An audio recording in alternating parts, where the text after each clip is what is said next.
Hi, I am Clements, and this is my Savage Industries tape. It's a great little EDC tape measure, everyday carry. My wife got it for me, and you can get one too at Adam's website, adamsavage.com. It's only $6, which is great if you're buying a bunch of other stuff on his site.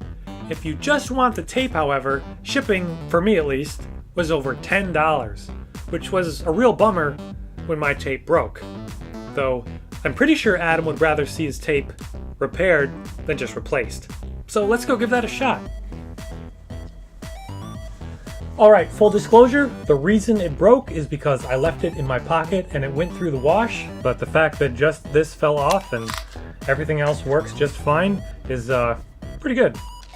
Now when it first broke, there still was enough material where I could slip it on and just kind of bend it over and just adhere it. And I just used some super glue, which made a really rigid connection, and it just ended up cracking and breaking off again. And then at that point, I didn't have enough material to wrap it around again without sacrificing my numbers, so I'd have to start counting from maybe 2 or 3 or 4, and I just didn't want to have to do any math. But looking at it closer, I realized that it's pretty much just folded over and heat sealed.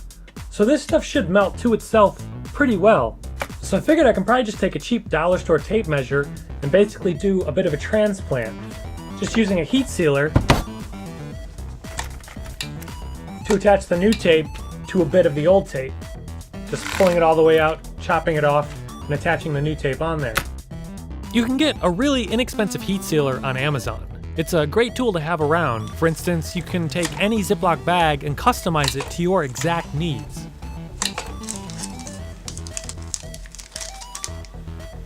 So my first step was to do a quick test just to see if the heat sealer could bond this tape material to itself.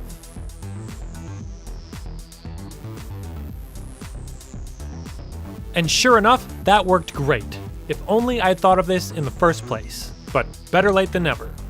Now to fully extend the tape from both tape measures, I'll cut off the donor tape first, and then, unfortunately, cut the Savage tape. But now it should be as simple as heat sealing the donor tape onto the remaining piece of Savage tape.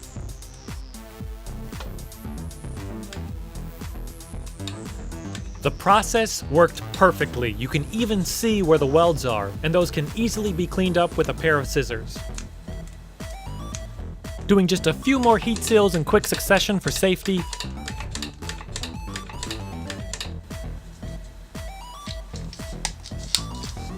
And that is it, our transplant is complete. Now, I debated about whether or not to put the original pull tag back on. There is indeed enough material to do so, but I actually kind of like the low profile of the dollar store pull tag, so I think I'm just gonna leave it. But while I'm here, I might as well transplant the original tape and pull tab onto the dollar store tape measure just for prosperity. But that is it. I'd say mission accomplished.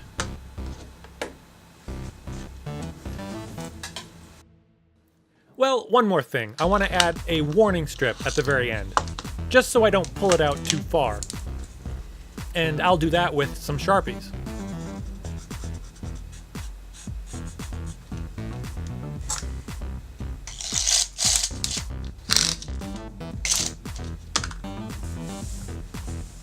Well, I'm super happy that I was able to repair my tape. It's as good as new, and it was a really easy fix. Adam, if by any chance you're seeing this, I'm a big fan. My wife got me this tape when she ordered the EDC1 plan, so I definitely hope to sit down and make this one day. But for now, my sincere thank you for watching. Once again, I am Nick D. Clements. If you're wondering, Nick is short for Nicholas, and the D stands for Don't Try This. Anyway, I'm off to make something else.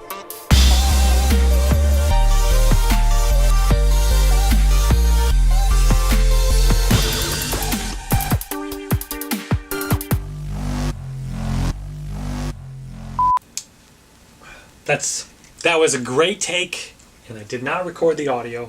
I am Nick D. Clements, and this is my everyday Savage piece of tape measure.